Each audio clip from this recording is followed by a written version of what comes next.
Yo, fellas. Hurricane Merv coming at you with a Week 7 buzz. Got a recap with Week 8 predictions. Easing into it.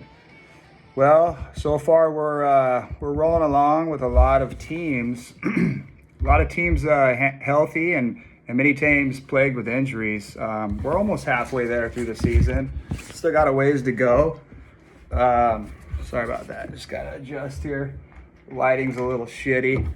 Having myself an old Pop Top Grolsch for you fellas. You guys remember these things? Good times. It's a good drink for the weekday. Anyways, I'm gonna get after it. So, as we all know, waiver wire is slim pickings. Lots of bye weeks along the way. It's kind of affecting everybody. It affected me. I'm sure you're going to be affected soon. We're, as I mentioned, almost at the halfway point. So there's a lot that can happen here, especially when I get into the records. Even the guy sniffing dick, he can still make moves and turn it around. I know it'll be tough, but with injuries and buys, maybe a trade, you never know. But definitely start looking at the trades and stuff like that. So I'm going to start off with my game last night, Monday Night Football. It came down to the wire with me and Carl. It was a good one. Hurricane Merv 151.4 and Cantina Carl was 154.8, coming out with the victory. Carl squeaked one out. I didn't have a whole lot. I had Mac Jones 28, Swift with 21, and Chiefs D 27. Cantina, he had Kenny Walker with 33. Tyreek didn't do much. Ford went nuts, 42, and Andrews had 23. So he goes to 6-1. I go to 4-3. Good victory, Carl. That fucking kicker, man. It came down to the wire. I thought I was gonna get you maybe. Next game, Jew Money, powerhouse, 7-0 this season. Gets another win, 224.7 to the comeback kid. He beats him up, 115.8. That was the DP of the week. We already saw the speech. Good job, Alex. Drew Money had Lamar with 51. McCaffrey 27 as usual. Kirk 26, Puka 27, and TJ Hawkinson with his famous flop the other night with 20.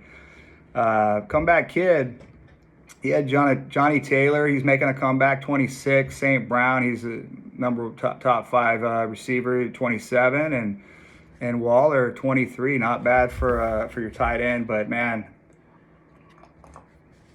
I know the struggle is real, Al. Keep it up. I know you're trying to make moves and do what you got to do. So you're one of those teams I'm talking about where you can turn it around. So next game 3, we got AZ Freedom. 190.2 versus I could use a fucking win, 157.6.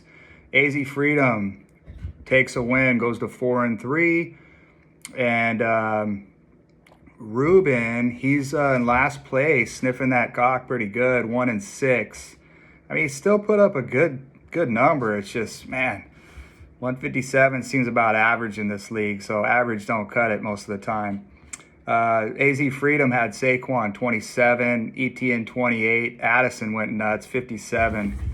Good job there. Mahomes for Ruben 62. I mean, he had a good night. Rashad White 19 and Dylan 16. So again, just keep grinding, Ruben. You're you know I know things aren't looking too good, but you can battle out of that hole. I mean, that's what you're shooting for, is hole, not shaft. So keep it up. Next game is Team Ely. I'm sorry. Trot goes to 4-3, Ruben at 1-6. Next game, Team Ely. He barely lost. This was the game of the week here. 176.2 versus Junior COVID champ, 176.4. Came down to 0.2. That's back-to-back weeks for Junior. Barely losing or winning by points, 0.2 or whatever. Not even a full point. So shit's getting close. Ely goes to 4-3. Junior goes up to 3-4. Ely had Gibbs with 29, Foreman 39, Evans 25, and Pittman Jr. Good day, 35. Junior had his go-to, Jalen Hurts. Man, I missed that guy. I had him last year, and he was a beast. 34. Kamara, 34. A.J. Brown, 35. And, fuck, I can't read my writing. Something 22. Looks like it's, oh, Cook. I thought it said cock. Anyways, next game. So, next game here, we got Ron Burgundy's taking a loss over Chopsticks. Chopsticks got him there. Chopsticks goes to 4-3. Burgundy goes to 2-5. So he's in that dumpster too with Alex and Ruben and a couple others. We'll get into standings here in a little bit. Burgundy he actually had nobody over 15 points. McLaurin was his highest score at 14. So not sure what happened. 65.6. I almost thought you didn't start somebody but fuck, they just didn't show up. So you better have a quick pep talk with them and whip that ass into shape in the locker room, Ernie. Come on, you're better than that. Chopsticks had Geno Smith 22, Josh Palmer 22, Kelsey with 41. The Kelsey Swifty combo, huge night for him. Man, ever since he started getting with that pale ass fucking woke bitch, he's playing pretty good. So it's working for him, man. Next up, let's see, what do we have there? Chopsticks goes to 4-3. Burgundy goes to 2-5. So next game, we had the Band and Bruisers. They took a loss. They played Kung Flu. Kung Flu beat them by a little bit, 21 points. Wasn't a high-scoring game, but you guys battled. It was fun to watch. Kung Flu goes to 3-4, and the Band and Bruisers are down there with you, with the rest of them. Stroking that C, that big black thing has enough to go around for everyone down there. So fucking get out of there any way you can, Gary. So yeah, Daly 99.8, Jake 121.2. Daly had Allen with 31, Ante Williams 19, Sutton 20, Lions D -1. Fuck, I don't know what happened there. Jake had Trevor Lawrence with 30. He's starting to click last couple weeks, so keep it up. Ravens D 30. And he had a few that had, 10, 12 pointers. Nothing to brag about. And the last game that I'm going to mention here is Gavin's Playpen versus Wayno Drafted for Carl. Wayno Drafted for Carl comes out on top with the victory, 160-122. Wayno goes to 4-3. Gavin's Playpen goes to 3-4. The Playpen team had Pacheco 21.4 and Diggs 16. Cousins went nuts on Monday Night Football, 47.8. Algier 22.4, not bad for a backup there on buys. And same with Jacoby Myers, he put up 17, so that was pretty nice for those two to get, click. And Najee Harris 21. So good win, Kevin. And so far, I'll get into the standings right now. Standings, DB Jew Money is dominating at 7-0. He has the most points for in the league. So there you go. Cantina Carl at a close second, 6-1. And then we have a big tiebreaker here for third. We got Hurricane Merv, Chopsticks, Arizona Freedom, Wayno Drafted for Carl, and Team Ely. So anything could happen there. And then tied up for fourth place, we got Junior the COVID Champ at 3-4, along with Gavin's Playpen and the Kung Flu.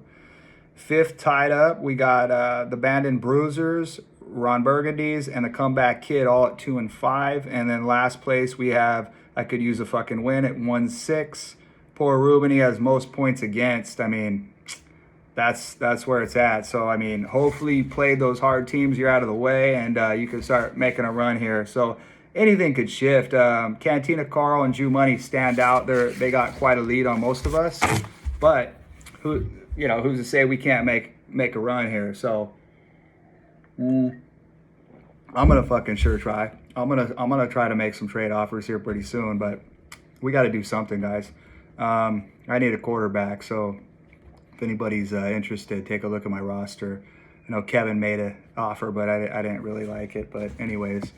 Get into the Week 8 predictions here. Week 8 predictions, I'm going to go, we got Jew Money versus Hurricane Merv. On paper, it says Jew Money, but I'm going to go with the upset. I got to go with myself, Hurricane Merv, to break this fucking shutout streak, 7-0. I got to knock them off the block. So, sorry, Darren B. Second game, I think this is a pick'em game for me. Team Ely versus Arizona Freedom. I couldn't decide on this one, so let's keep an eye on this one. The third game, the Bandon Bruisers versus the Ron Burgundies. I'm going to go with the Bruisers. After I saw Burgundies put up 65, you got to prove something to me for me to pick you. So let's battle back. So sorry, bud. Next game, Kung Flu versus Gavin's Playpen. Another one that was kind of a pick'em, but I'm leaning towards the Playpen just a hair. Maybe Jake could prove us wrong. Next game, Junior COVID Champ versus Wayno drafted for Carl. I like Junior in this game. Kind of look at those rosters. He's got a good squad. Game 6, Comeback Kid versus the Chopsticks. I like the Chopsticks. Comeback Kid, you got to keep coming hard to show me what you got, bud. Number 7, Cantina Carl versus I Could Use a Fucking Win. I'm going with Cantina Carl. He's the second place guy. Probably going to put up a shit ton of points again on you, Ruben. I'm sorry. I hope not. I hope I'm wrong. But let's see what happens there. And then, so again, it's a good time of the year right now. I mean, a lot of momentum, a lot of things can move and switch quickly in the next couple weeks here. So it's exciting. I got a few fuck yous before I sign off. It's actually a few. So the first one I'm going to go, F you goes to Greg Joseph, the kicker for Minnesota Vikings last night. Fuck you for missing that field goal at the end of the game. You fucked me. I could have beat Carl, I think, or just been close. But God damn it, I wanted some excitement. Fuck you, number 2. It goes to that pathetic flop from TJ Hawkinson. So fuck you, TJ Hawkinson. This ain't soccer, but I know what you're trying to do. You bought yourself a 2-minute timeout with the coach, but that was chicken shit. It was on camera and everything. Number 3, I'm going to go fuck the Houston Astros. Non-football related, but hey, fuck you, Houston. You cheating fucks, you're out of it. Good. We didn't want you anyways. And the last one, I say this every year until he gets the fuck out of there, is fuck Joe Biden and the clown administration for destroying our country. What a bunch of bozos. But, let's go back to positive vibes. Let's just have a great football week, guys. And we also get hockey and basketball week, or hockey and basketball back. So I've been watch a few Kings games already. So trying to get back in the vibes, and those who care at least. And that's all I got, guys. So have a fucking amazing week, and let's get ready for Thursday Night Football. And this is Merv signing off.